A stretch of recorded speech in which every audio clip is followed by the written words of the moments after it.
பரிசுத்தமுள்ள பிதாவே, இதோ இன்றைக்கும் எரேமியா தீர்க்கதரிசன புஸ்தகம் 44ஆம் அதிகாரத்தை நாங்கள் தியானிக்க நீர் பாராட்டின கிருபைக்காக நன்றி சொல்கிறோம்.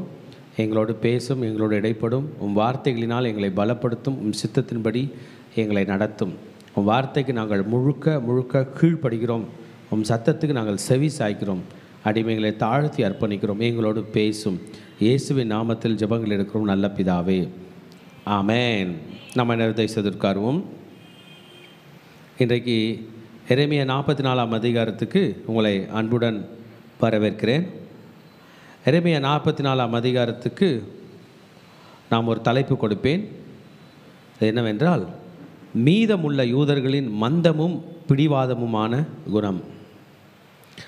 யூதர்கள் ஏற்கனவே அவர்கள் பாபிலோனியரால் பாதிக்கப்பட்டு, பாபிலோனியரால் சிறைப்பிடிக்கப்பட்டு, அவர்கள் பாதிக்கப்பட்டு இருந்த நிலையிலும் கூட கர்த்தரை தேடாதபடிக்கு, அவர்கள் எப்படி கர்த்தருக்கு விரோதமாக ஆண்டவர் வெறுக்கிற காரியத்தை அவர்கள் செய்கிறார்கள். அந்நிய தேவர்களுக்கு தூபம் காட்டுகிறார்கள், வானர் ராக்கினிக்கு தூபம் காட்டுகிறார்கள். இந்த மீதம் உள்ளவர்கள் குழம்பி போயிருக்கிறார்கள். மந்தமாக இருக்கிறாங்க, பிடிவாதமாகவும் இருக்கிறாங்க.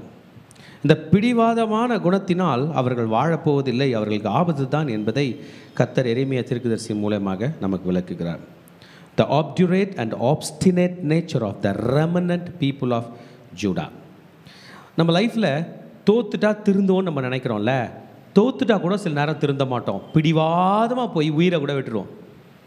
இந்த பிடிவாதமான குணம் நமக்கு கெட்டதுக்கு விரோதமாக பிடிவாதம் பிடிக்க மாட்டோம், நல்லதுக்கு விரோதமாக பிடிவாதம் பிடிப்போம்.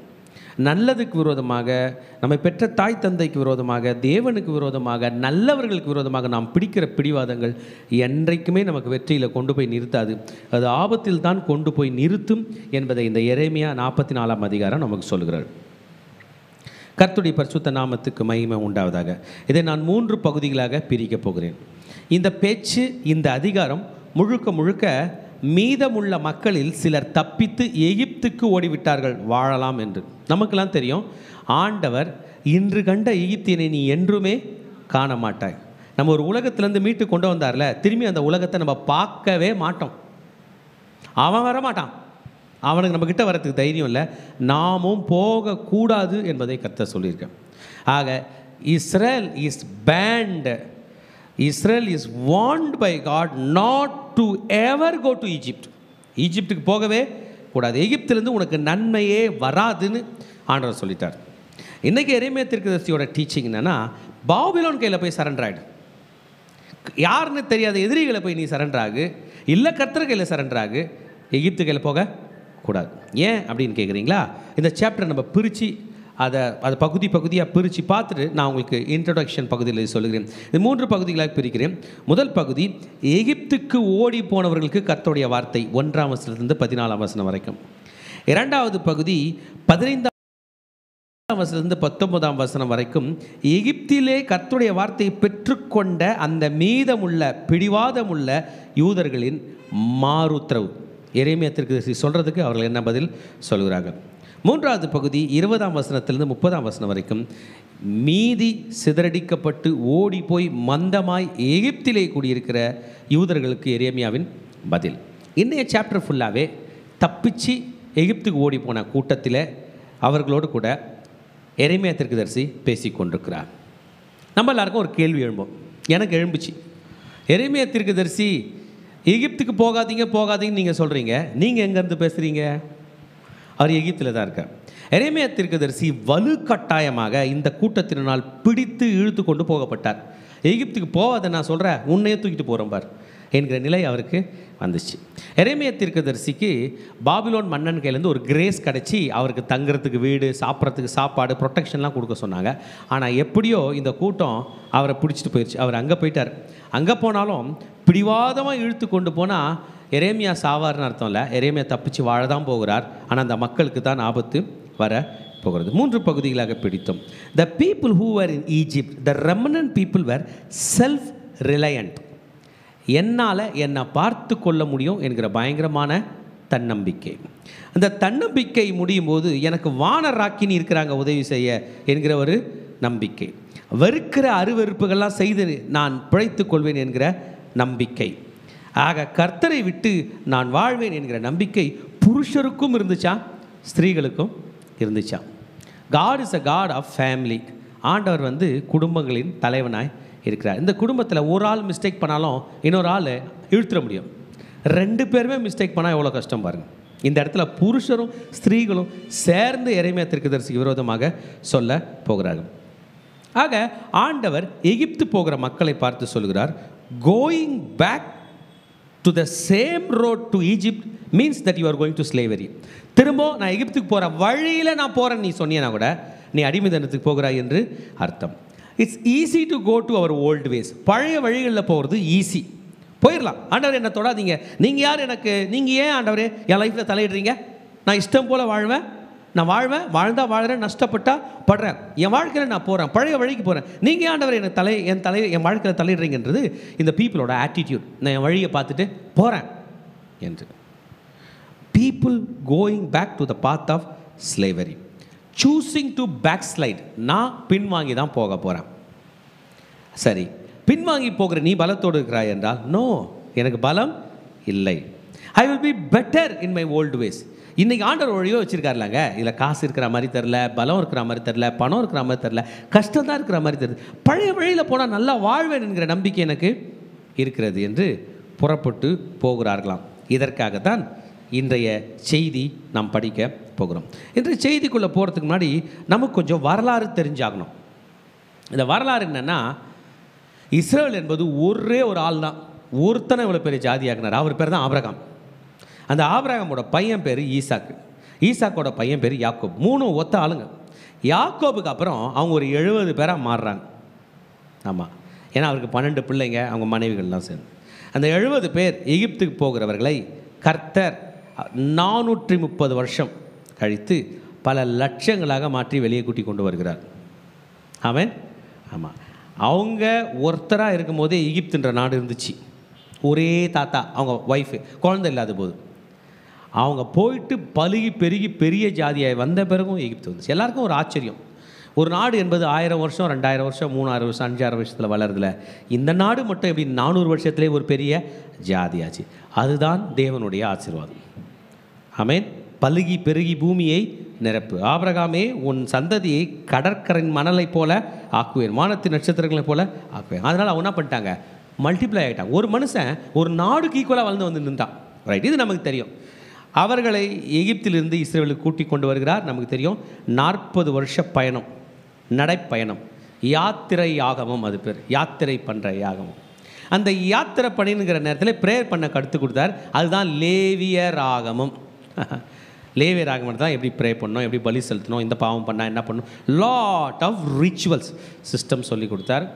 வந்துட்டாங்க. தலைவர் லீடர்ஷிப் மாறிச்சு. மோசே நேபோ மலை மறித்தார். யோசுவா பதவி எடுத்தார். கானானுக்கு வந்துட்டாங்க. கானானை சுதந்திரிச்சு கொடுத்துட்டார்.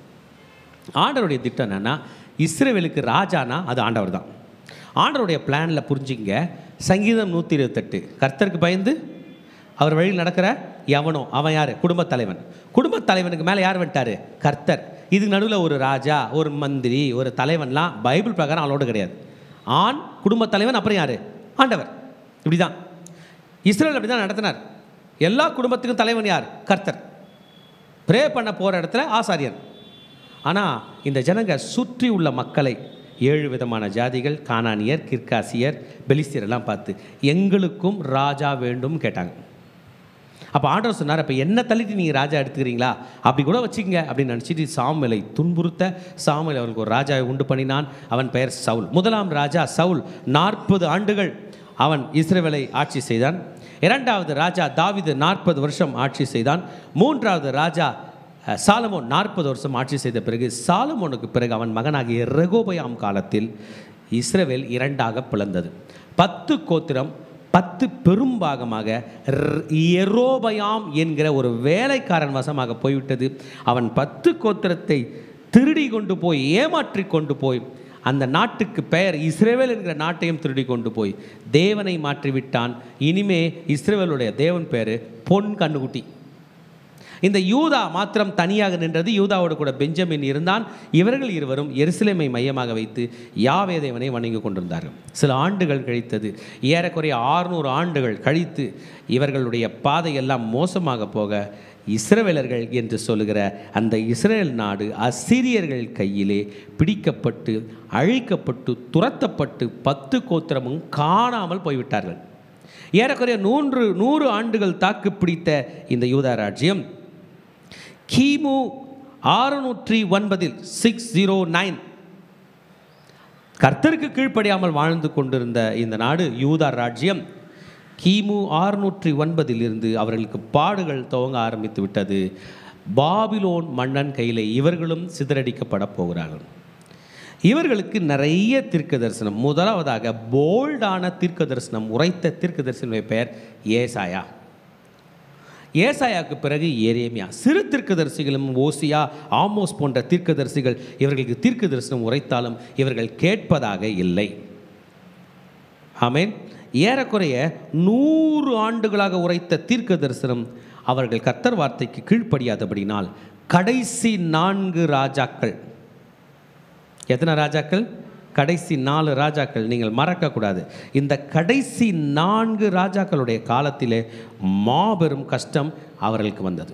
கடைசியாக இந்த ஒரு யூதா ராஜ்யத்தை ஆட்சி செய்த நல்ல மன்னனுடைய பெயர் யோசியா, கிங் ஜோசியா. இந்த யோசியா இருக்கும் பொழுதே எகிப்து இவர்களுக்கு சாதகமாக இல்லை என்று தெரியும். எகிப்தின் மன்னனாகிய பார்வோன் நேகோ என்பவன் யோசியா ராஜாவை கொன்றுவிட்டான். யோசியா ராஜா மரித்து போய்விட்ட பிறகு யோசியா ராஜாவுடைய காலத்துக்கு பின்பதாக என்ன நடந்தது? முதலாவதாக யோகாஸ் என்கிற ஒரு ராஜா வெறும் 3 மாதம் தான் ஆட்சி செய்தான். வெறும் 3 மாதம். அவன் பேர் யோகாஸ். உன் அப்பாவாகிய யோசியாவை நான் கொன்று விட்டேன், உன்னை எப்படி நான் வாழ விடுவேன் என்று அந்த பார்வோன் நேக்கோ 2ஆம் மன்னன் வந்து இந்த யோகாஸை சிறைப்பிடித்து கொண்டு போய் எகிப்திலே வைத்தான். இந்த யோகாஸ் எகிப்திலே மரித்து போயிட்டான். அப்போ நீங்கள் மறக்கக்கூடாது, யோசியா ராஜாவோட ஃபஸ்ட்டு பையன் பேர்னா பாருங்க, suppose to be first ruler பேர் யோவாகாஸ். இந்த யோவாகாஸுக்கு பிறகு ஒரு மன்னன் ஆட்சி செய்யறான். அவன் பேர் யோயாக்கீம். அந்த பேரை மறந்துடாதீங்க, யோயாக்கீம். இந்த யோயாக்கீம் என்கிறவன் 11 ஆண்டுகள் அவன் வாழ்கிறான். அவன் சாதாரணமாக மரித்து போய்விட்டான் சில காரணங்களாக. அவன் ஆட்சி செய்த நேரம் 609 598. நீங்கள் பிசி பிஃபோர் கிரைஸ்ட் முன்னாடி நீங்கள் டேட்டு படிச்சிங்கன்னா 4 மைனஸில் போகும். இப்போ வருஷம் ப்ளஸில் போகும். 2023 அப்புறம் 2024. நீங்கள் கிறிஸ்துக்கு முன்னாடி போனீங்கன்னா 24 அப்புறம் 23, 23 அப்புறம் 22. உங்களுக்கு புரியுதா? மைனஸில் போகும். ஆக 609 598 வரை அவன் ஆட்சி செய்தான். வெறும் 3 மாதங்கள் 10 நாட்கள் அவன் ஆட்சி செய்தான். அவன் பிறகு வந்த யோயாக்கீன் என்பவன், யோயாக்கீம் மரிச்சிட்ட பிறகு யோயாக்கீன் என்பவன் வெறும் 3 மாதங்கள் 10 நாள் ராஜ்யபாரம் செய்து கொண்டிருக்கும் போது யோயாக்கீனுக்கு ஒன்று நடந்தது. கவனிங்க, இதான் முக்கியமான விஷயம். யோயாக்கீன் ராஜாவாக இருக்கும்போது பாபிலோன் மன்னன் முதல் படையெடுப்பு எடுத்து வருகிறான். தீர்க்கதரிசிக்கெலாம் ஏற்கனவே பிளான் கொடுத்துருக்காங்க. என்ன பிளான்? நீங்கள் கவனிங்க பார்க்கலாம். சண்டை போடக்கூடாது, சரண்டர் ஆகணும். ஏன்? நான் ஆண்டவருடைய பிள்ளையாச்சே சரண்டர் ஆவேன். இல்லை, நீங்கள்லாம் ஏற்கனவே பாவத்தில் விழுந்திருக்கிறீங்க, நீங்கள் இப்போ சண்டை போடுற பிளான் கர்த்தர் கையில் இல்லை. யோயாக்கீன் என்ன பண்ணார்னா, அவங்க அம்மா அவங்க மனைவி பிள்ளைகளோட போய் சரண்டர் ஆகிட்டார்.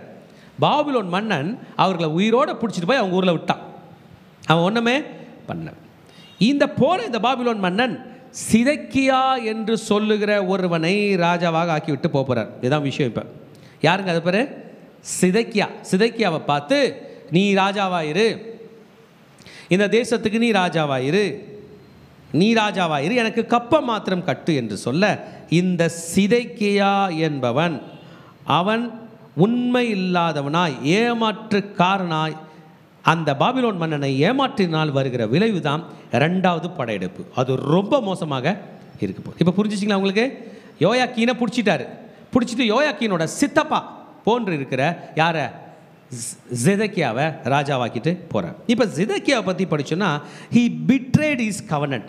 யூதர்களுக்கு ஒரு நல்ல பேர் உண்டு. ஏன்னா யார் கூட உடன்படிக்கை பண்ணாலும் கரெக்டாக பண்ணுவாங்க, வாக்கு மாற மாட்டாங்க, பேச்சு மாற மாட்டாங்க. ஆனால் இந்த சிதக்கியா மட்டும் நேபுகாத் நேச்சார் என்கிற மன்னனோடு பண்ண உடன்படிக்கையை மீறி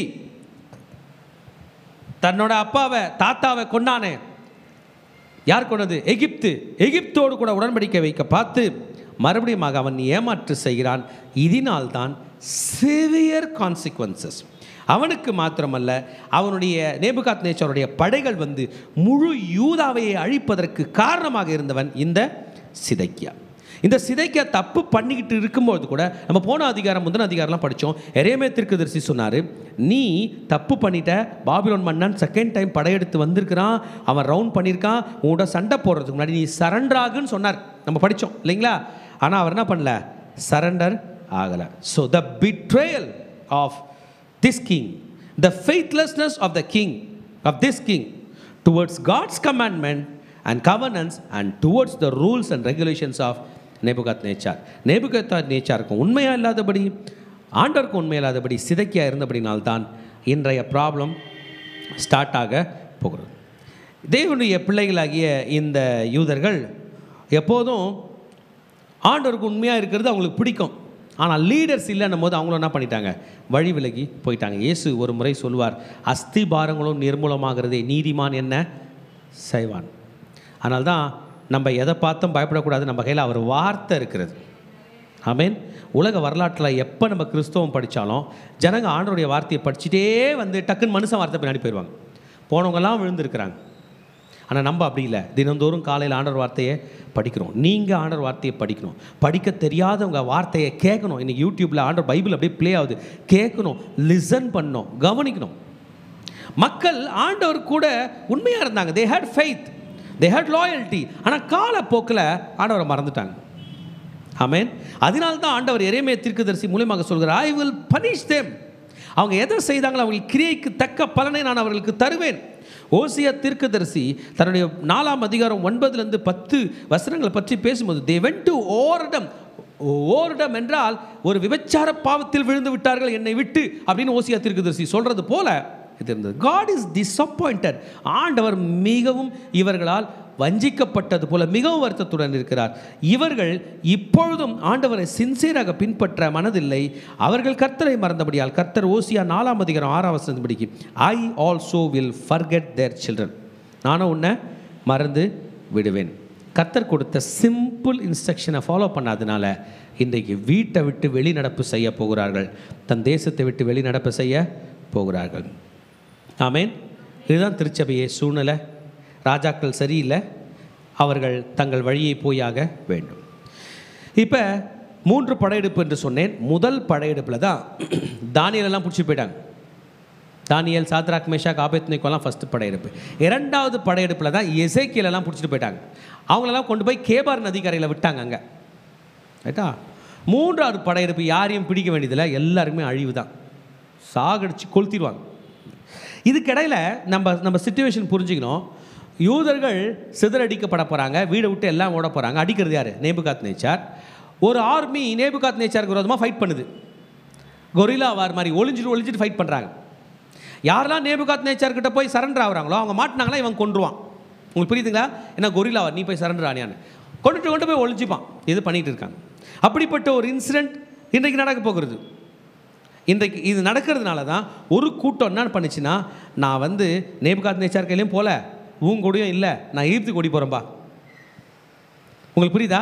நான் எகிப்துக்கு ஓடி போகிறேன். அவங்களையும் போய் சாகலை, இங்கே இருந்தும் சாகலை, இந்த கொரில்லா போர் புரிகிறவங்க கையிலையும் நான் சாகலை, நான் எகிப்துக்கு ஓடி போகிறேன்னு ஓடி போகிறார்கள். ஆனால் எகிப்துக்கு போகிறவங்கள போகக்கூடாது நின்று வன்மையாக கண்டிக்கிற ஒரே ஒரு ஆள் உண்டுன்னா அவர் யார்? எரேமியா. எரேமியாவே கட்டி தூக்கிட்டாங்க. வா, நீ போகக்கூடாது, நான் சொல்கிறேன், உன்னையே தூக்கிட்டு போகிறோம். எரேமியா போய்விட்டார். இப்போ யூதாவில் என்ன நடக்குதுன்னா, நீங்கள் 1 ராஜாக்கள் 25ஆம் அதிகாரத்தில் படிச்சிங்கன்னா இப்போ இந்த இடத்துல என்ன நடக்குதுன்றதை நான் உங்களுக்கு கதையாக சொல்லிடுறேன், வீட்டில் போய் படிச்சிங்க. அங்கே என்ன ஆகுதுன்னா, சிதேக்கியாவை பிடிச்சிட்டார். ஏன்? What was the rule for Zedekiah? Zedekiah யோயாக்கீனை நான் பிடிச்சிக்கிட்டேன், உன்னை ராஜாவாக்கியிருக்கேன். அதான் நேபுகாத்நேச்சார் சொன்ன ராஜாவாக்கியிருக்கேன், நீ எனக்கு என்ன பண்ண, ஒழுங்காக கப்பம் கட்டு, அவ்வளோதான். ஆனால் இவன் என்ன பண்ணா, ஃபியூ இயர்ஸ் கட்டிட்டு கட்டலை. யார் கூட ஃப்ரெண்ட் ஆகிட்டான்? ஈஜிப்ட் கூட ஃப்ரெண்ட் ஆகிட்டான். அப்போ இந்த இஷ்யூ நேபுகாத்நேச்சார் வரைக்கும் போயிட்டு திரும்பவும் படையை கூட்டி கொண்டு வருகிறான் என்றால் எவ்வளோ கோபமாக இருப்பான்னு பார்த்துங்க.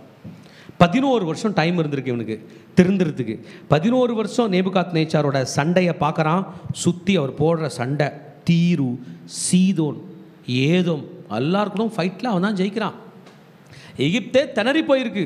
ஆனாலும் இவன் மனம் திருந்த தீர்க்கதரிசி வேற சொல்லுகிறார், பாபிலோன் கையில் சரண்டராக. ஒழுங்காக கப்பம் கட்டியிருந்தானா இவெல்லாம் தப்பிச்சிருப்பாங்க. கப்பம் கட்டல, சரி வந்துட்டான், சரண்டராக இருந்தாலும் தப்பிச்சிருப்பாங்க. சரண்டராகவில்லை. ஆமேன். 25ஆம் அதிகாரம் சொல்லுகிறது, வந்துட்டான். வந்துட்ட பிறகு அவன் அந்த இடத்துல 4 மாதம் கிட்ட ஏறக்குறைய அந்த 11ஆம் வருஷம் என்னுடைய ஆட்சியில் அதில் பாளையம் இறங்கி அதை சுற்றிலும் ரவுண்ட் ஆஃப் பண்ணி வச்சுருக்கிறான், கொத்தளங்கள் போட்டு வச்சுருக்கிறான். யாரும் போய் சரண்டர் ஆகலை. ஒரு நாள் நைட்டு 4ஆம் மாதம் 9ஆம் தேதி நைட்டு ஜனங்களுக்கு ஆகாரம் இல்லாது போனதும் மதியில் உடச்சிட்டு ஜனங்க எங்கே ஓடுறாங்க? பாபிலோன் கையில் சரண்டர் ஆகும்போது கூட்டத்தோட கூட்டமாக ராஜாவும் தப்பிச்சு தன்னோட படையும் தப்பித்து சமவெளிக்கு ஓடும்பொழுது பாபிலோன் படைகள் அவனை இழுத்து பிடித்து அவனை கூட்டி கொண்டு வந்து அவன் பிள்ளைகளை அவனுக்கு முன்பாக கொன்று அவன் 2 கண்டுகளை பிடுங்கி விட்டு அவனை கூட்டி கொண்டு போயிட்டாங்க. இதுதான் சிதைக்கையோட. The country was in full chaos. முழு குழப்பம். திருச்சபையே, தேவனுடைய பிள்ளைகளே, நம்ம எல்லாருக்கும் தலைவர் ஆண்டவர். ஆண்டவர் என்கிற அவர் மட்டும் நம்ம கூட இல்லைன்னா there will be chaos everywhere. Even the king will be confused. நம்மை ஆளக்கூடிய ராஜாக்கள் யாருமே இல்லை தேவஜனமே. அவர்கள் ராஜாக்கள் என்கிற பட்டத்தில், ராஜாக்கள் என்கிற பதவியில் வாழ்கிறார்கள். உண்மையான ராஜா ஒருவர் உண்டு என்றால் அவர் நம் தேவன் மட்டும்தான். ஹல்லேலூயா. ராஜாவே பிடிச்சிட்டு போய் கண்ணு நோடிட்டாங்க. ஜனங்க கன்ஃபியூஸ் ஆயிட்டாங்க. ஒரு டீம் சரண்டர் ஆச்சு. சரண்டர் ஆகுனும் போது சரண்டர் ஆனால் தான் பாதுகாப்பு.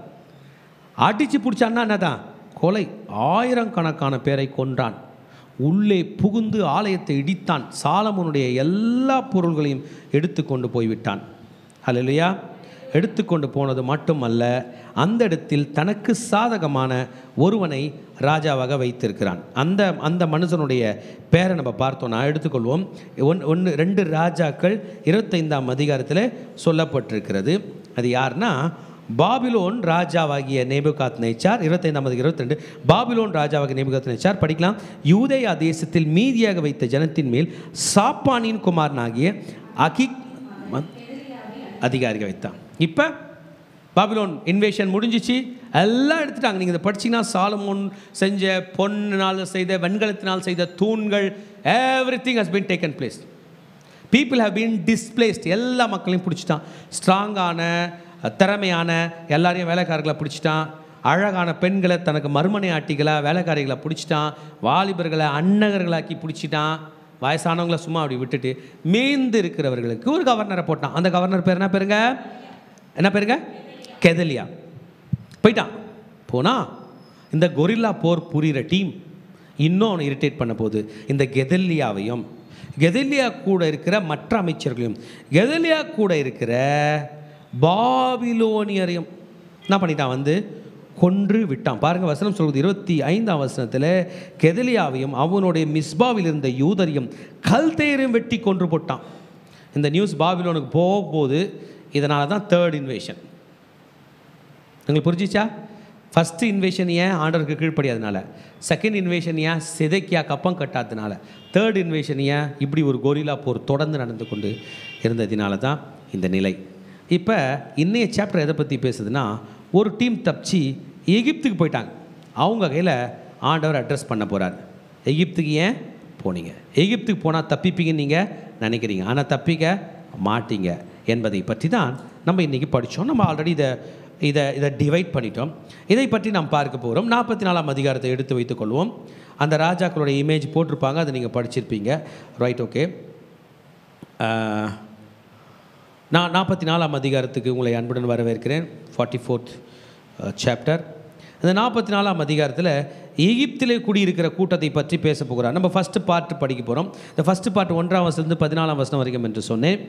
எகிப்தில் இருக்கிற மக்களுக்கு எரேமியா தீர்க்கதரிசி மூலமாக இந்த எகிப்து பற்றின ஒரு மேப் இருக்குது. அந்த மேப் நீங்கள் பார்த்தீங்கன்னா அப்பர் ஈஜிப்ட், லோவர் ஈஜிப்ட் அப்படின்னு நம்ம படிப்போம். Upper Egypt, lower Egypt. நீங்கள் பார்த்தீங்கன்னா அந்த மேப்பை போடுங்க. இந்த அப்பர் ஈஜிப்ட், லோவர் ஈஜிப்டில் என்னென்னா இவங்க ஏறி தப்பித்து எகிப்துக்குள்ளே போய் பத்ரோஸ் என்கிற ஊரில் செட்டில் ஆகிடுறாங்க. ரொம்ப டீப்பாக போயிடுறாங்களாம். ஒருவேளை மன்னன் யாருன்னா சண்டைக்கு வந்தான்னா கூட நான் தப்பித்துக்கொள்வேன். கொஞ்சம் பாருங்கள், அந்த மேப்பில் மேலே பார்த்தீங்கன்னா லோவர் ஈஜிப்ட்னு போட்டிருக்கோம். அந்த லோவர் ஈஜிப்ட் பக்கமாக தான் அசிரியாலாம் இருக்குது மேலே. அந்த லோவர் ஈஜிப்டோட ரைட் சைடில் நீங்கள் பார்த்தீங்கன்னா தான் இஸ்ரேல் இருக்குது. ஸோ இஸ்ரேல்லேருந்து லோவர் ஈஜிப்ட் வழியாக வந்து அப்பர் ஈஜிப்டுக்குள்ளே போயிட்டாங்க. எங்கே போயிட்டாங்க? அந்த மேப் பார்த்தீங்களா? உங்களுக்கு அனுப்பணுமா? மேப் போடல என்ன உங்களுக்கு அனுப்புகிறேன்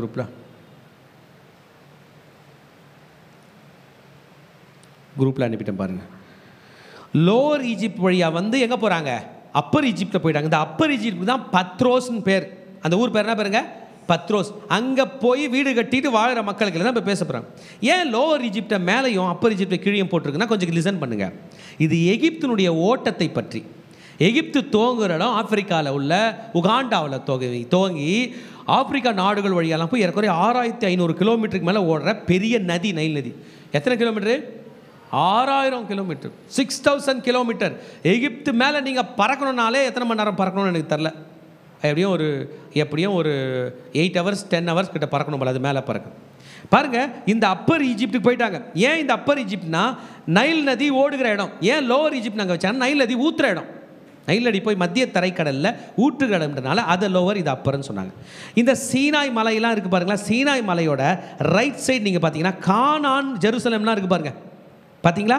அந்த கானான்லேருந்து சீனாய் மலை மடிவரமாக ஓடி வந்து இந்த செங்கடலை கடந்து எதுக்குள்ளே ஓடிட்டாங்க? ஈஜிப்டில் பெரிய ஜேர்னி.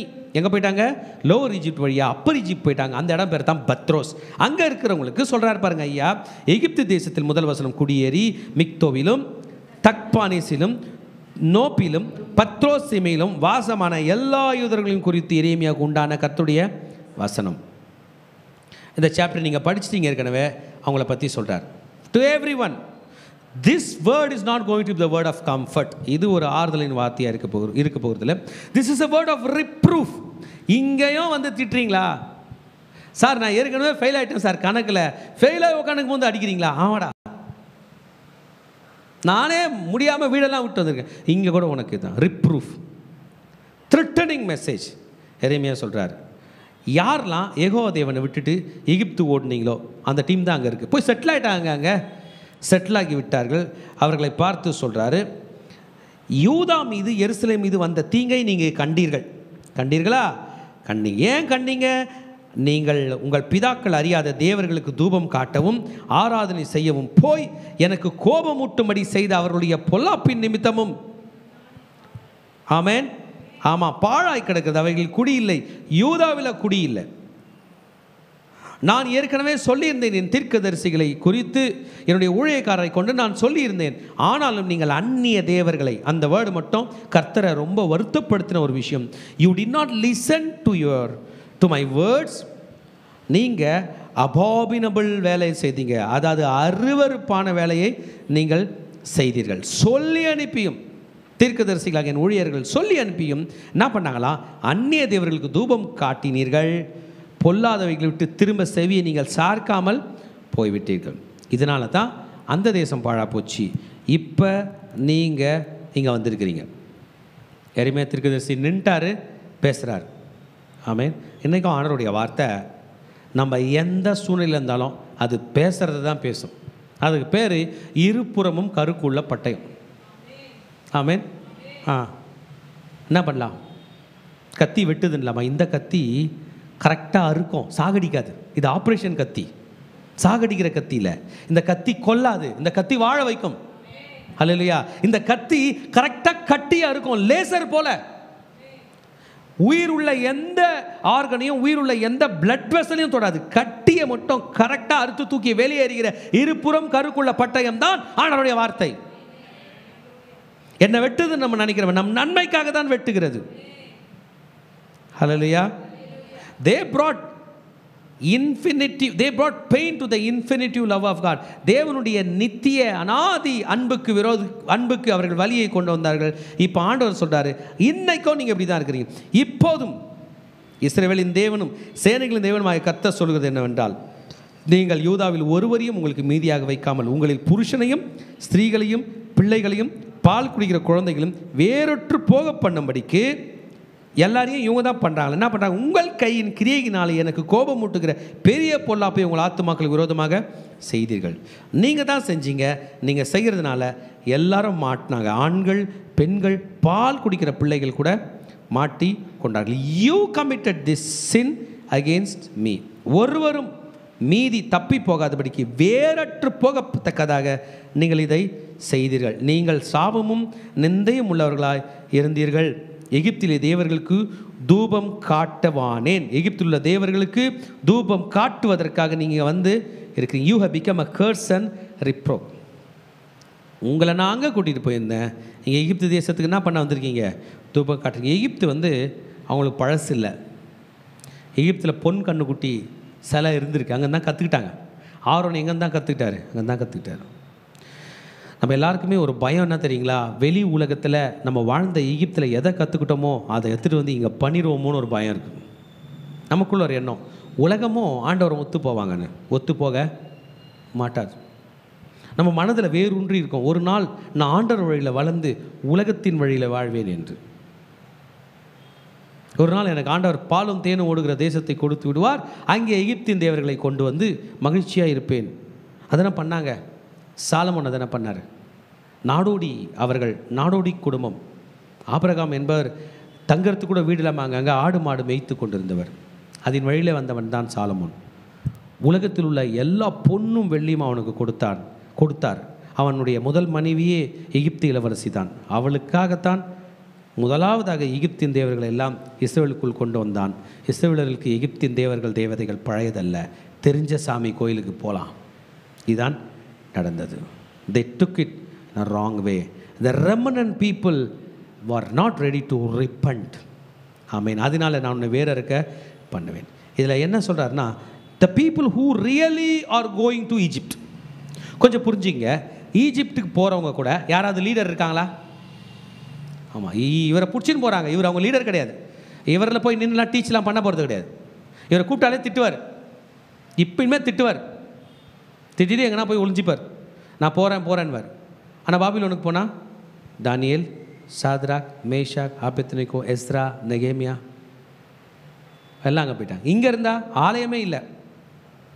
ஆண்டவர் ஒரு பிளானோட தான் அவங்கள கொண்டு போகிறார். See, there will be times when we think that we should be in good place. நல்ல இடத்துல இருக்கணும்னு ஆசைப்படுவோம். நல்ல இடத்துல இருக்கிறது பெருசு இல்லை, சரியான இடத்துல இருக்கணும். we should be in right place. ஆமென். நம்ம மனதில் நினைக்கிறது தான் குட் பிளேஸாக இருக்கும். No, God wants us to be in right place. எகிப்தில் யோசேப்பு 30 வருஷம் அடிமையாக இருந்தார். அவங்க அப்பா கூட ஜாலியாக பல வர்ண ஆடை போட்டு உடுத்திட்டு இருந்தார். அப்பா கூட இருந்தது குட் பிளேஸ். எகிப்தில் இருந்தது ரைட் பிளேஸ். அப்பா கூடவே இருந்திருந்தாருன்னா உலக ரட்சகனாக இருக்க முடியாது. ரைட் பிளேஸில் இருக்கும்போது தான் திருச்சபையே, மீதம் உள்ள யூதர்களே, ஆண்டவர் உங்களை நல்ல இடத்தில் இருங்கள் என்று சொல்லுவதை விட சரியான இடத்தில் இருங்கள் என்று தான் சொல்லுவார். நீங்கள் காலைல சர்ச்சில் உட்காந்துக்கலாம். You would have got some good place. அங்கே இருப்பேன், இங்கே இருப்பேன், நல்ல இடம் அது. நோ மகனே, உன் பார்வைக்கு அது நல்ல இடம். கர்த்தர் பார்வைக்கு சரியான இடத்தில் நாம் வாழ வேண்டும். இந்த ரெமனன்ட் யூதர்களுக்கு உன்னோட ரைட் பிளேஸ் இப்போ Babylon. Hallelujah. Promise of the God. யூதர்களை அழிப்பேன் என்கிற கெட்ட செய்தி தான் எகிப்துக்கு போகுது. அங்கே நல்ல செய்தி போயிடுச்சு. பிடிக்கப்பட்டவர்கள். என்ன கெட்ட செய்தி? அவர் பாருங்க, இந்த 11th verseல சொல்றாரு, இஸ்ரவேலின் தேவனாய் கர்த்தர் சொல்கிறது என்னவென்றால், இதோ நான் உங்களுக்கு தீங்கு உண்டாக்கும், யூதா அனைத்தையும் சங்கரிப்பதற்காகவும் என் முகம் உங்களுக்கு விரோதமாக திரும்பி, I will set my face against you. தேவன் சொல்லுகிறார், my face will be a catastrophe against cutting all Judah. மொத்த யூதாவையும் அழிப்பதற்காக நான் வருகிறேன். You will die. இங்கே என்ன ப்ராப்ளம்? என் பார்வன் நேக்கோ எங்களை ஏற்றுக்கிட்டாரே, எங்களை ஒன்றும் பண்ணலே. பார், அங்கேயும் உனக்கு இதுதான். நான் எருசலேமை தண்டித்தபடி எகிப்தில் குடியிருக்கிறவர்களையும் பட்டயத்தாலும் பஞ்சத்தாலும் கொள்ளை நோயாலும் தண்டிப்பேன். டெய்லி நியூஸ் பேப்பர் படித்தாங்களா என்ன வரும்? எகிப்தின் மன்னன் ஒரு 10 யூதர்களை பட்டயத்தால் கொன்று விட்டான். பத்ரோசிலே ஒரு நாட்டிலே அந்த பார்டரில் பஞ்சத்தால் ஒரு 20 பேர் பலியானார்கள். ஒரு கொள்ளை நோயினாலே ஒரு 50 பேர். இப்படி தான் நியூஸ் பேப்பரில் வரப்போகுது. ஒருவரும் தப்பிக்க போகிறதில்லை. They will never return from Egypt to Judah. எகிப்து தேசத்தில் தங்கவும் மறுபடியும் தங்கள் ஆத்மா வாஞ்சிக்கிற யூதா தேசத்தில் குடியேறுவதற்கு அங்கே திரும்பி போகவும் வேண்டும் என்று இங்கே வந்த மீதியான யூதரிலே 14th verse படிக்கிறேன். யூதரிலே மீதியானவர்களும் தப்புகிறவர்களும் இல்லை, தப்பு போகிறவர்களாக மற்றவர்களை ஒழிய அவர்களில் ஒருவனும் அங்கே திரும்புவதும் இல்லை என்று கர்த்தர் சொல்லுகிறார். எனக்கு இதை படிக்கும்போது என்ன தோணுதுன்னா, எனக்குன்னு ஒரு பிளான் வச்சுருப்பேன் தப்பிச்சிக்க. அந்த பிளானில் நீ திரும்ப மாட்டேன்றார். எந்த பிளானில்? நான் லைஃப்பில் முன்னேற எனக்கு ஒரு பிளான் வச்சுருப்பேன் உலகத்தின் வழியில், அந்த வழி ஒர்க் அவுட் ஆகாது என்பதை தான் கர்த்தர் இன்றைக்கு சொல்லுகிறார். நீ திரும்புவதே இல்லை. You will never return. உன் வழிகள் என் வழிகள், உன் நினைவுகளும் என் நினைவுகள் அல்ல. Egypt is a forbidden territory by God. எகிப்தில் நீ கால் வைப்பதை கூட நான் தடை செய்திருக்கும் போது how can you disperse this holy family into the shelter of Egypt? எகிப்தில் நீ காலை வைக்கக்கூடாது நான் சொல்லும்போது நீ எப்படி உன் மனைவி பிள்ளைகளை கூட்டிக் கொண்டு என் பரிசுத்த சந்ததியை அங்கே தஞ்சம் புகும்படி கூட்டிக் கொண்டு போவாய்? பார்த்தீங்களா எவ்வளோ கோபமா ஐயா பேசுகிறார்ல? ஆமாம். So you want to say that you don't have confidence in God. நான் ஆண்டவரை நம்பலன்னு சொல்லிட்டு எகிப்தில் போக போறியா? நான் தானே எரேமியா தீர்க்கதரிசி வாயிலாக சொல்லிக்கொண்டே இருக்கிறேனே, எங்கே போனு அங்கே போ. ஏன்னா கிங்டம் சரியில்லை. இப்போ ஆண்டவர் நான் யோசிக்கிறேன், சிதைக்கியை காப்பாற்றி விட்டாருன்னு வைங்களேன், என்ன பண்ணுவான் சொல்லுங்களேன்? 11 வருஷம் பண்ணதை தானே பண்ணுவான். நீங்கள் சொல்லுங்கள், கரெக்டாக இல்லையா? வேற என்ன பண்ண போகிறா? மாற்றிடுவான். நான் உடனே இருப்பது வராது. இன்னொரு தாவீது பிறந்து வரணும். இன்றைக்கி நமக்கு 2 சாய்ஸ் இருக்குது. ஒன்று, நம்ம ஒரு வழியில் வரணும், இல்லைனா தாவீது மாதிரி ஒரு ஆளுகையில் ஹேண்ட் ஓவர் பண்ணிட்டு நம்ம உட்காந்துடணும். வேறு வழியில் ஆண்டவர் இவங்களை டீச் பண்ணவே முடியல. 100 இயர்ஸ் அந்த வடக்கு ராஜ்யமாகிய இஸ்ரேல் விழுந்து 100 வருஷம் வரைக்கும் இவங்க திருந்தாததுனால நோ அதர் கோ அம்சார் போயிட்டு வர போகிறாங்க பாருங்கள். 70 வருஷம் கழிச்சு எல்லாம் பவர்ஃபுல்லாக வரப்போகுது. ஹல்லேலூயா. எஸ்ரா நெகேமியா வந்து ஆலயம் கட்ட போகிறாங்க. ஆண்டவர் ஆண்டவர் ஆண்டவர்னு போகிறாங்க. ஆனால் இந்த வலியை யாருங்க தாங்கிறது? திரும்பி வர்றது கேட்க நல்லா தாங்குது. ஆமேன். அந்த வீடுகள், அந்த ஆலயம், அந்த ஜபம் எதுவுமே இல்லையே. இவங்க வந்து கட்ட போகிறாங்களே, மார்க்கெட்டு, ராஜாவின் வீடு, சிங்காசனம், நத்திங். ஆமேன். இவங்க ஆல்ரெடி விரக்தியில் இருக்காங்க. புரிஞ்சுக்கங்க, விரக்தியில் இருக்கும்போது நம்ம எந்த முடிவும் எடுக்கக்கூடாது. இதுதான் முடிவு எடுக்கணும்.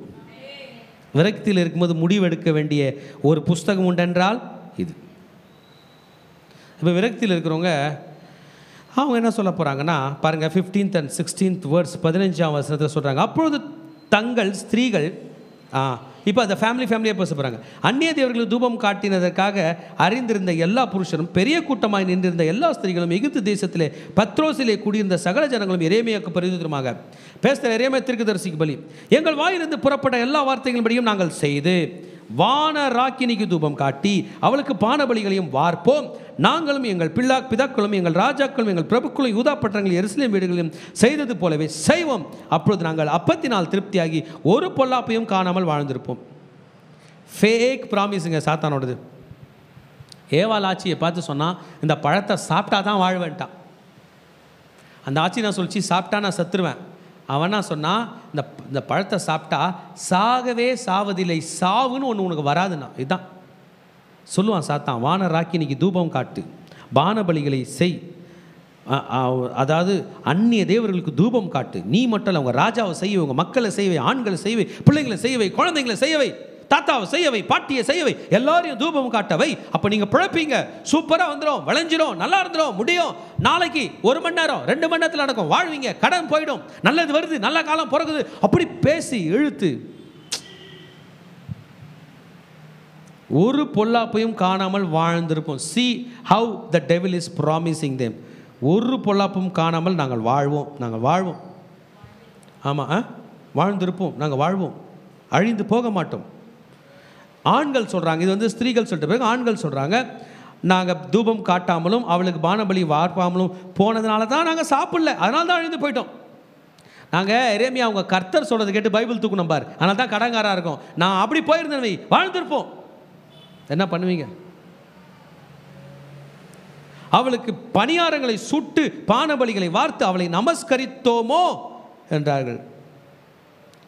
நாங்கள் இதெல்லாம் பண்ணோம், நாங்களே பண்ணோமா? அவள் எனக்கு நல்லது பண்ணா. அப்புறம் எங்கள் புருஷரின் அனுமதி இல்லாமல் பெண்கள் சொல்கிறாங்க, எங்கள் வீட்டுக்காரர் சொல்லாமலா நாங்கள் பண்ணோம்? அவர் தான் சொன்னார். வீட்டுக்காரர் கூப்பிட்டு செஞ்சால் மந்திரி சொல்லாமலா நாங்கள் பண்ணோம்? மந்திரி கூப்பிட்டு கேட்டால் ராஜா சொல்லாமலா நாங்கள் பண்ணோம்? ராஜா கூப்பிட்டு கேட்டால் ஆமாம் நாங்கள் பண்ணுவோம். கர்த்தர் எங்கே? ஆமாம், ஆண்டவரை விட்டு மீறுறதுக்கு இவர் பேர் அவர் பேரெல்லாம் சொல்ல முடியாது. நம்ம சொன்னோன்றதுக்காக நம்மையும் விட மாட்டார், அவங்களே விட மாட்டார். ஒன்று புரிஞ்சுங்க, பேபிலோனுக்குள்ளேயே வானராக்கினி இருக்கான். குயின் ஆஃப் ஹெவன் அவங்க பேர். Queen of heaven. அவங்க கடவுளை தான் நாங்கள் எகிப்தில் வணங்கணும், அவங்க கடவுள் தான் நாங்கள் வணங்கணும். பாபிலோன் வணங்குற கடவுளை நம்ம வணங்கினா கூட அவன் ஒன்றும் கிரேஸ் தர போகிறதில்ல. அவன் தருவான்றீங்க, எங்க நீங்கள் எனக்கு ரொம்ப ஹெல்ப் பண்ணுறீங்க, அதனால் நீங்கள் வணங்குற கடவுளை நானும் வணங்குறேன், வணங்கி பார்ப்போமா, வருமா? அவனும் கிரேஸ் தரமாட்டான், அந்த கடவுளும் தராது. கிருபை என்று கிரேஸ் என்கிற ஒன்றை கொடுத்து நம்மை வாழ வைக்கிற ஒரே கர்த்தர் இயேசு ராஜா மட்டும்தான். இன்றைக்கி மகனே மகளே, எந்த இடத்துல நீங்களும் நானும் விழுந்திருந்தாலும் சரி, நம் மீட்பர் நம் அருகிலே இதோ இருக்கிறார். எந்த நிலையில் இருந்தாலும் நம்மை காப்பாற்ற அவர் வருகிறார். கொஞ்ச நாளுக்கு முன்னாடி தான் யோசியாவோட ரெஃபர்மேஷனை கண்ட இந்த இஸ்ரேல், இந்த யூதா ராஜ்யம் இப்படி சோரம் போய்விட்டது. பெண்களும் ரெஸ்பாண்ட் பண்ணாங்க. ஆமாம், நாங்கள்னா ஓனாக பண்ணோமா, எங்கள் ஹஸ்பண்ட் தான் சொன்னாங்க. ஆக ஃபேமிலியாக என்ன பண்ணிட்டாங்க, விழுந்துட்டாங்க. எரேமியா தீர்க்கதரிசி ஆண்டருடைய கடைசி வார்னிங் எக்ஸ்பிளைன் பண்ணுறாரு. The destruction is sure, the judgment is sure. 20ஆம் வசனத்தில் படித்தோம் என்றால், கர்த்தர் கொடுத்த மறுமொழியை அவர்களை பார்த்து சொல்கிறார். யூதாவின் பட்டணங்களிலும் 21ஆம் வசனம், எருசலேம் வீதிகளிலும் நீங்களும் உங்கள் பிதாக்களும் உங்கள் ராஜாக்களும் உங்கள் பிரபுக்களும் தேசத்தின் ஜனங்களும் காட்டின தூபங்களை அல்லவோ கர்த்தர் நினைத்து தம்முடைய மனதிலே வைத்து கொண்டார். ஆண்டருக்கு மனசு இருக்கான்னு கேட்டிங்கன்னா, ஆண்டருக்கு மனசு இருக்கா இல்லையா? எதை மனசில் நினச்சிப்போம்? யாராவது நமக்கு விரோதமாக தீங்கு நினச்சாங்கன்னா, தீங்கு பண்ணாங்கன்னா, சே இவன் கூடவா, இவன் கூடவா, நான் தோளில் தூக்கி வளர்த்த பிள்ளைய அப்படி பண்ணிடுச்சு, வளர்த்த கடவா மார்பில் பாஞ்சிச்சு, நினைப்பாரா நினைக்க மாட்டாரா? நினைப்போம் ஆண்டவர் மனசு ரொம்ப கல்லாக இருக்கும்னு. இல்லை, நம்ம மனசு இலகலாக இருந்தால் நம்ம படைத்தவர் மனதும் இலகலாக தான் இருக்குது. ஆமீன். அதுக்காக கூட சாகடிக்காமல் ஒரு மன்னிப்பு கேட்டால் விட்டு விடுகிறார் என்றால் அவர் எவ்வளவு இரக்கம் உள்ளவர் என்பது நமக்கு தெரிகிறது. ஆமீன். ஆமாம். The adversity is on the way. The judgment is yet to come. வறந்து விட்டது. பாபிலோன் அடிக்கு தப்பிச்சு யூதாவிலேருந்து அப்படியே செங்கடலை தாண்டி சீனாய் மலையெல்லாம் தாண்டி தப்பித்து எகிப்துக்குள்ளே வந்து லோவர் ஈஜிப்ட்லேருந்து அப்பர் ஈஜிப்டுக்குள்ளே போய் உள்ளே போயிட்டாங்க. பத்ரோஸ் என்ற ஊரில் எகிப்தியராக செட்டில் ஆன பிறகு அங்கேயும் இந்த தீர்க்கதரிசி விட மறுக்கிறான். நீங்கள் தூபம் காட்டி கர்த்தருக்கு விரோதமாய் பாவம் செய்து கர்த்தருடைய சத்தத்துக்கு செவி கொடாமல் அவருடைய வேதத்துக்கும் அவருடைய கட்டளைகளுக்கும் அவருடைய சாட்சிகளுக்கும் இணங்கி நடாவாமலும் போனபடினாலே இந்நாளில் இருக்கிறபடி இந்த தீங்கு உங்களுக்கு நேரிட்டது என்றான். ஸோ இந்த தீங்கு நீங்கள் கேள்வி கேட்குறீங்க, இந்த கேள்வியெல்லாம் நடந்ததற்கு காரணம் இதுதான். இஸ்ரவேலின் தேவனாகிய சேனைகளின் கர்த்தர் சொல்லுகிறது என்னவென்றால், வானராக்கினிக்கு தூபம் காட்டவும். இதை புரிஞ்சுங்க. ஆண்டவருக்கு ஐடல் வர்ஷிப் பிடிக்காது. அவளுக்கு பானபலிகளை வார்க்கும். நாங்கள் நேர்ந்து கொண்ட பொருத்தனைகளை எவ்விதத்திலும் செலுத்துவோம் என்று நீங்களும் உங்கள் ஸ்திரீகளும் உங்கள் வாயினாலே சொல்லி உங்கள் கையினாலே நிறைவேற்றினீர்கள். நீங்கள் உங்கள் பொருத்தனைகளை ஸ்திரப்படுத்தினது மெய்யே, அவைகளை செலுத்தினதும் மெய்யே. நீங்களே வாயில் சொல்லிட்டீங்க, நீங்கள் பண்ணிட்டீங்க. ஆகையால் எகிப்து தேசத்தில் குடியிருக்க யூதா ஜனங்களாகிய நீங்கள் எல்லோரும் கர்த்தருடைய வார்த்தையை கேளுங்கள். இதோ ஆண்டவருடைய ஜீவனானை எகிப்து தேசம் எங்கும் ஒரு யூத மனுஷன் வாயினாலும் இனி என் நாமம் வழங்கப்படுவதில்லை என்று நான் என் மகத்தான நாமத்தை கொண்டு ஆணையிடுகிறேன் என்று கர்த்தர் சொல்லுங்கள். ஆண்டவர் பேரை கூட சொல்ல முடியல.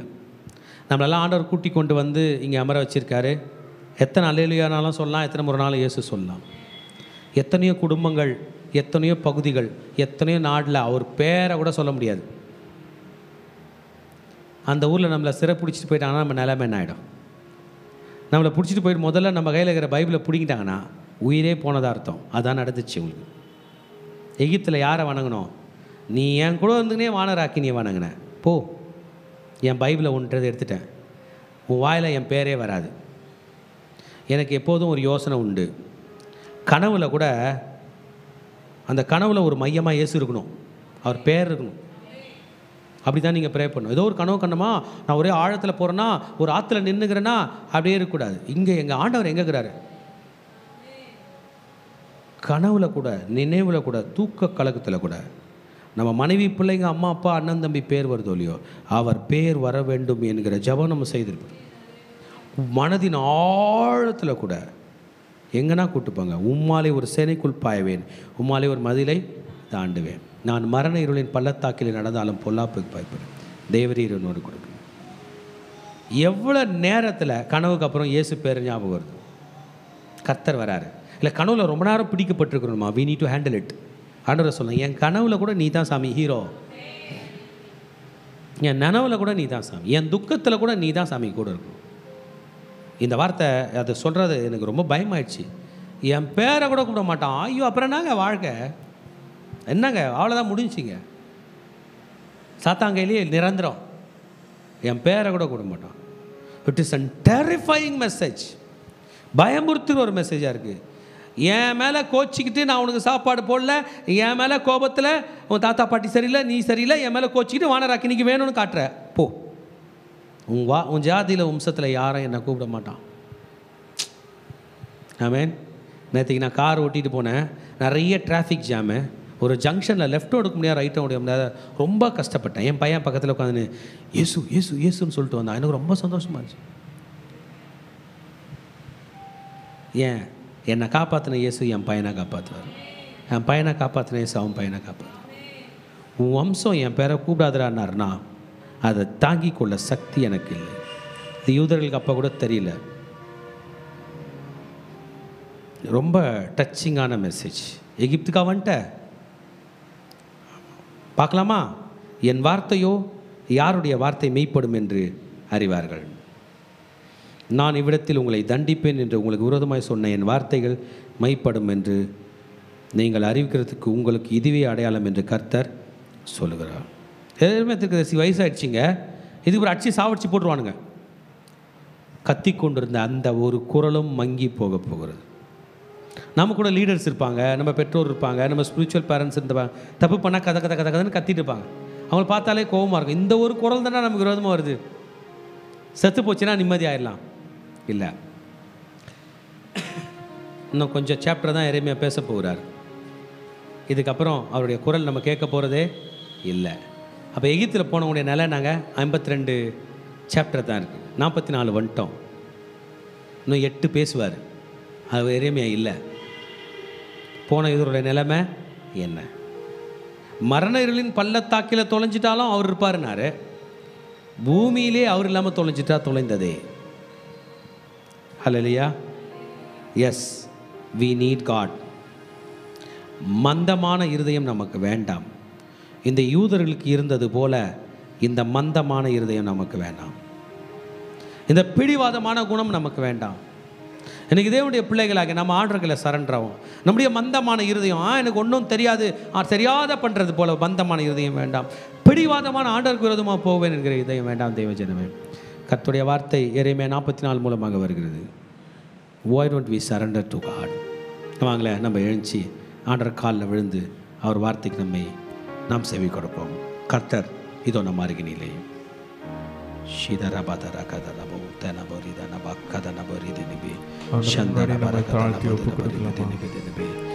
நமக்கும் ஆண்டவருக்கும் நம்மிடத்தில் காணப்படுகிற பாவங்களே நமக்கு நான் பெரியனர். அடுசமத்தில் ஆண்டவரே அப்பா, நமக்கு உண்டாக நான் பாவம் செய்திருக்கிறப்பா, நமக்கு உண்டாக நான் மீதில் செஞ்சிருக்கிறப்பா. நாங்கள் ஒரு விஷயம் இன்று தகப்பனப்பா, நாங்கள் மனமாறும் சிந்தையோடப்பா, நாங்கள் மனமாறிய தகப்பனப்பா, ஒரு சிந்தையோட தகப்பனே உம்மிடத்தை நாங்கள் ஒப்பு வந்திருக்கிறோம்ப்பா.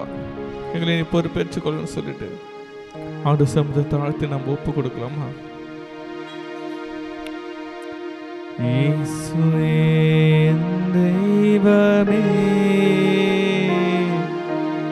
என் மேல் மனமிரங்கும்.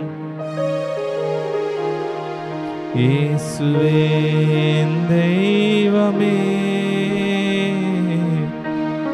என் மேல் மனமிரங்கும். சொல்லுவா, நான் பாவம் செய்தேன், உம்மை நோக செய்தேன். நான் பாவம் செய்தேன், உம்மை நோக செய்தேன். உம்மை தேடாமல் வாழ்ந்து வந்தேன், உம்மை தேடாமல் வாழ்ந்து வந்தேன். என்னை மன்னியும் தெய்வமே, என்னை மன்னியும் தெய்வமே. இயேசுவே என் தெய்வமே, என் மேல் மனமிரங்கும். இயேசுவே என் தெய்வமே, என் மேல் மனமிரங்கும். அப்பா பிதாவே, இதோ இந்த காலை வேளையில் கூட தகப்பனே, அநேக வார்த்தை மூலமா இங்கே கூட பேசின வார்த்தைகளுக்காக உமக்கு நாங்கள் நன்றி செலுத்துகிறோம் தகப்பனே. இப்பொழுதும் அடியலை மறைத்து நீர் வெளிப்படுங்க. நான் சுயமாய் ஒன்றும் பேசாத படிக்க பரிசுத்த ஆவியானவர் என் வாயோடு இருந்து நீங்கள் பேசுங்க. உங்கள் கரத்தில் எங்களை தாழ்த்துக்கிறோமே மாத்திரம் உயர்த்துக்கிறோம். இயேசுவின் ரத்தம் செய்யும் இயேசுவின் நாமத்தில் பிதாவே, ஆமென். எரேமியா 44 அதிகாரம் 4 5. நான் வெறுக்கிற இந்த அருவருப்பான காரியத்தை செய்யாது இருங்கள் என்று தீர்க்கதரிசிகளாகிய என் ஊழியக்காரரை கொண்டு உங்களுக்கு ஏற்கனவே சொல்லி அனுப்பி கொண்டு இருந்தேன். ஆனாலும் அவர்கள் அந்நிய தேவர்களுக்கு தூபம் காட்டாதபடிக்கு என் சொல்லை கேளாமலும் பொல்லாப்பை விட்டு திரும்புவதற்கு செவி சாய்க்காமலும் போனார்கள். இந்த வசனத்தில் பார்க்கிறோம், அருவருப்பான காரியங்களை தேவன் செய்ய வேண்டாம் என்று சொல்லியும் அவர்கள் என்ன செய்து கொண்டிருந்தார்? மறுபடியுமாக அநேக காரியங்களை அவர்கள் செய்து கொண்டே இருந்தார்கள். அது மாத்திரமல்ல, அநேக தீர்க்க தரிசிகள் ஆண்டவர் அனுப்பியும் அவர்களோட வார்த்தைக்கு செவி சாய்க்காதபடிக்கு அவர்கள் எப்படியாக இருந்தாங்களா? மந்த இருதயம் உள்ளவர்களாக அவர்கள் இருந்தார்கள் என்று நாம் பார்த்தோம். அநேக அந்நிய தேவர்களுக்கு என்ன செய்தார்கள்னா, பலிகளை செலுத்தி ஆண்டவருக்கு அருவருப்பான காரியத்தை அவர்கள் செய்தார்கள் என்று. இன்றும் நாமும் ஆண்டவருக்கு பிரியமில்லாத காரியத்தை நாம் செய்து கொண்டு இருக்கிறோமா? ஆண்டவருக்கு பிரியமில்லாததை நாம் செய்து ஆண்டவரை விட்டு விலகி போய்கொண்டே இருக்கிறோமா?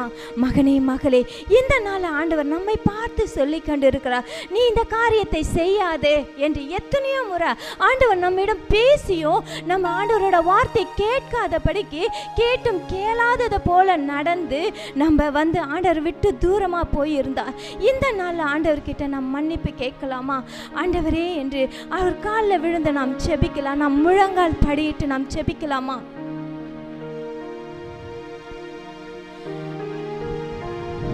அப்பா பிதாவே, இதோ எத்தனையோ முறை அப்பா எங்க கிட்ட நீங்க பேசியும் அப்பா நாங்கள் கேட்காமல் போய் இருக்கிறோம் தகப்பனே. அப்பா இதோ இந்த வேலையில எங்களை நீங்க மன்னிங்கப்பா.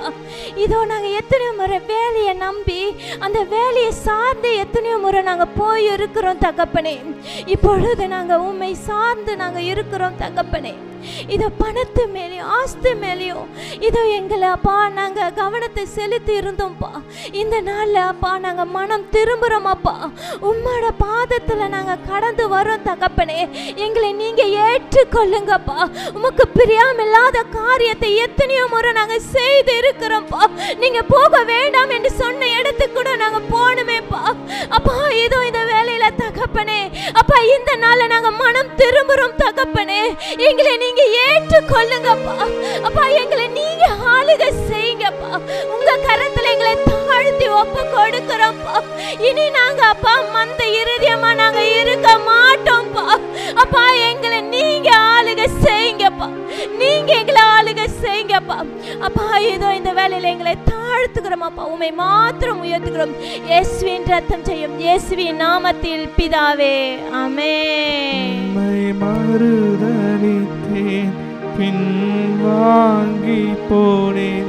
உம்மை மறுதலித்தேன், பின்வாங்கி போனேன். வல்லமை இழந்தேனையா, வல்லமை இழந்தேனையா. எல்லாம் எதிர்த்து ஆள் சொல்லாமப்பா. என்னை மன்னியும் தெய்வமே அப்பா. இந்த ஒரு விசை மன்னியுமே. என்னை மன்னியும் தெய்வமே. இந்த ஒரு விசை மன்னியுமே. இயேசுவே என் தெய்வமே,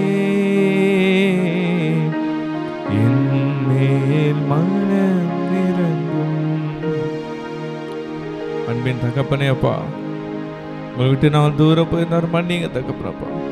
உம்மிடத்தில் நாங்கள் தவறாய் புரிந்து கொள்ள எங்களை மன்னிங்க அப்பா.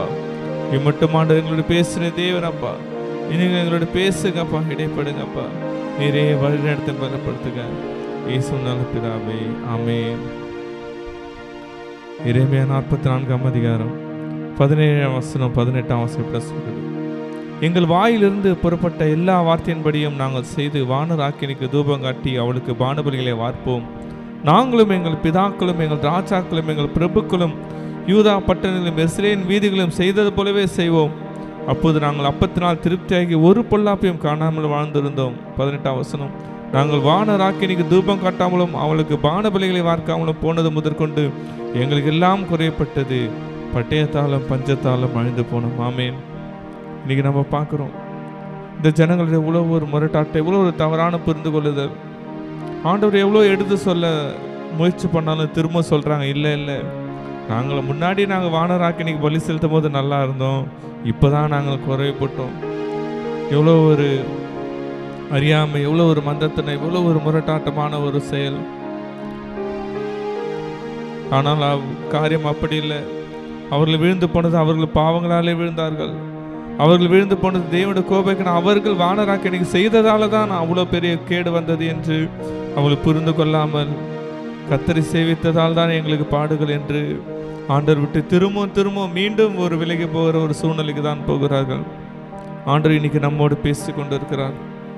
நாம் கூட ஒரு வேளை இது போல நினைக்கலாம், ஆண்டவரே உங்களை தேடதான்ப்பா பிரச்சனை அதிகமாகுது, உங்களை தேடாதவங்களாம் நல்லா இருக்காங்க, உங்களை எப்போ நான் அதிகமாக ஜெபம் பண்ணுறனோ அதிகமாக தேடுறோம் அப்போ தான் எனக்கு பிரச்சனை வருதுன்னு ஒருவேளை நம்ம பிசாசு நம்முடைய சிந்தனைகளை ஒருவேளை மயக்கி இருக்கலாம்.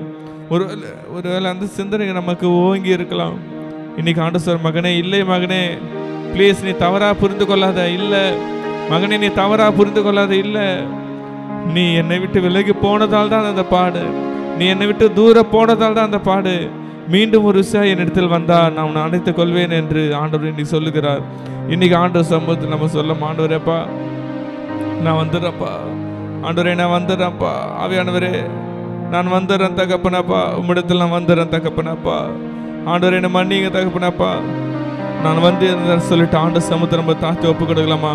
முடிந்தவர்கள் நம்ம ஆண்களோட பெண்களிடம் நம்ம கைகளை இணைத்து ஒன்றாய் ஆண்டவரை இணைத்து முன்பாக கடந்து வர போகிறோம். இது என்னென்ன, ஆண்டவரே என் வாழ்நாள் எந்த சூழ்நிலை ஏற்பட்டாலும்ப்பா உண்மை நான் பின்தொடர மாட்டேன்ப்பா, என் வாழ்க்கையில் எந்த சூழ்நிலை எவ்வளோ நெருக்கங்கள் வந்தாலும் நான் உங்களை பின்தொடர மாட்டேன் தகப்பனேப்பா. ஆவியானவரே என் வாழ்க்கையில் எந்த காலங்கள் ஆண்டவர் ஏற்பட்டாலும் உங்களை நான் விலகி நான் போக மாட்டேன்னு சொல்லிட்டு ஆண்டு சமூகத்தை நம்ம கேட்கலாமா? ஆண்டவரே உங்களை நான் பின்தொடரப்பா, ஆண்டவரே நான் பின்தொடரப்பா, உங்களை விட்டு நான் விலகி போக மாட்டேன்னு சொல்லிட்டு ஆண்டவரை முழுமானதாக ஆண்டவரே இனிமேட்டு ஆண்டவரே என் வாழ்க்கையில் எவ்வளோ கஷ்டங்கள் வந்தாலும் ஆண்டவரே எவ்வளோ ஆண்டவரே காரியங்கள் வந்தாலும் ஆண்டவரே உங்கள்கிட்ட நான் விலகி போக மாட்டேன்னு சொல்லிட்டு ஆண்டு சமூகத்தை நம்ம தாழ்த்தி நம்ம ஒப்பு கொடுக்கலாம். ஆண்டவரே எங்களை தாழ்த்தி ஒப்பு கொடுக்குறப்பா, உங்களை விட்டு நாங்கள் பின்மாறி போக மாட்டோம்ப்பா, உங்களை விட்டு நாங்கள் பின்மாறி போக மாட்டோம்ப்பா. சாரிப்பா, அநேக முறை அடிக்கடி நினச்சிட்டப்பா, ஐயோ ஊழியத்துக்கு வந்ததால் தான் பாடு திரும்ப போயிடலாமல் கூட நினச்சிட்டப்பா. ஆவியானவரே எங்களை சாரிப்பா, எங்களை மன்னிங்கப்பா. என் வாழ்க்கையில் என்ன நடந்தாலும் அப்பா அவங்களை விட்டு நாங்கள் போக மாட்டோம்ப்பா. நானும் எங்கள் வீட்டாரும் என்றால் நாங்கள் கர்த்தரை நாங்கள் சேவிப்போம் தகப்பனப்பா, நானும் எங்கள் வீட்டாரும் என்றால் நாங்கள் கர்த்தரை நாங்கள் சேவிப்போம் தகப்பனப்பா. உம்மை விட்டு நாங்கள் விலகி போக மாட்டோம் சொல்லிட்டு ஆண்டு சமூகத்தை தாழ்த்தி ஒப்பு கொடுக்கலாமா? இது நமக்கும் ஆண்டவருக்கு இடைப்பட்ட நேரம். ஓ ஷதரி தரபாத நம கரபா, ஓ ஷபரி தனே ரே ரே ரே ரே ரே ரே ரே ரே ரே ரே ரே ரே ரே ரே ரே. நானும் என் வீடும் என் வீட்டாரனைவரும் ஓயாமலன் இரு தாழத்தில் சொல்லவாப்பா. நானும் என் வீடும் என் வீட்டாரனைவரும் ஓயாமலன் சொல்வோப்பா. ஒரு கரு போல காத்தீரே நன்றி, என்னை சிதையாமல் சுமந்தீரே நன்றி அப்பா. ஒரு கரு போல காத்தீரே நன்றி, என்னை சிதையாமல் சுமந்தீரே நன்றி சொல்லப்பா. எபினேசரே எபினேசரே இந்நாளிலும் அப்பா. எபினேசரே, எபினேசரே, என் நினைவாய் இருப்பவரே. நன்றி நன்றி அப்பா, நன்றி நன்றி இயேசுவே. கதையேற்று சுமந்தீரே, நன்றி நன்றி நன்றி நன்றி. ஒரு கரு போல சுமந்தீரே, நன்றி சொல்லப்பா. நன்றி நன்றி நன்றி. இதயத்தில் சுமந்தீரே, நன்றி. தேவஜனமே, கர்த்தருடைய பார்வையில் அருவருப்பு என்று தீர்க்கதரிசி சொன்னார். சிலை வழிபாடு ஆண்டவருக்கு பிரியம் இருக்காது. ஆண்டவரை ரொம்ப ஹர்ட் பண்ணுற மாதிரி இருக்கும். வான ராக்கி இன்னைக்கு தூபம் காட்டுறது, பில்லி சுனியம், மந்திரம், தந்திரம், ஏவல், பிசாசு நிறைய இருக்குது. நமக்கு அதெல்லாம் சொல்ல தெரியல. But things are very abomination. நான் வெறுப்பு, அருவருப்பு. நம்ம பெத்த பிள்ளைய நம்ம அருவருப்பாக பார்க்க மாட்டோம். ஆனால் அவன் பெருசாகி ஏதாவது நமக்கு பிடிக்காதது, ரொம்ப மோசமானது பண்ணிட்டான்னா பெற்றோர் கூட அருவருப்பாக பார்க்குறத நம்ம கேள்விப்பட்டிருக்கோம். இன்றைக்கி தாயின் கருவில் 1 நேனோமீட்டர் அளவு தான்.